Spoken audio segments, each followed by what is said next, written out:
Hi everyone, in this video we will show you how to connect Turtle Beach Stealth 500 to PC first. Make sure your headset has enough battery power before starting the setup process.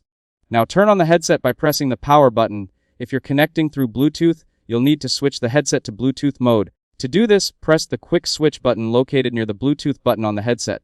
When the headset switches modes, you'll hear a voice prompt saying Bluetooth mode. You should also notice the LEDs change from green to blue, indicating that Bluetooth mode is active. Next, press and hold the Bluetooth multifunction button, also known as the MFB button. Keep holding it until you hear the voice prompt saying pairing Bluetooth.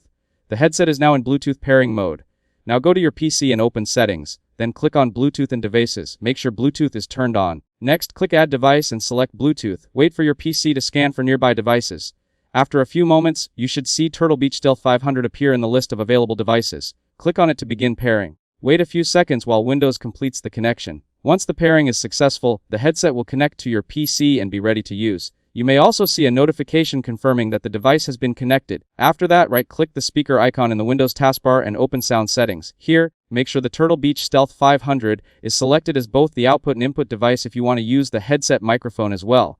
Now test the audio by playing music, a video, or a game. You can adjust the volume using the headset's volume wheel or through the Windows volume controls.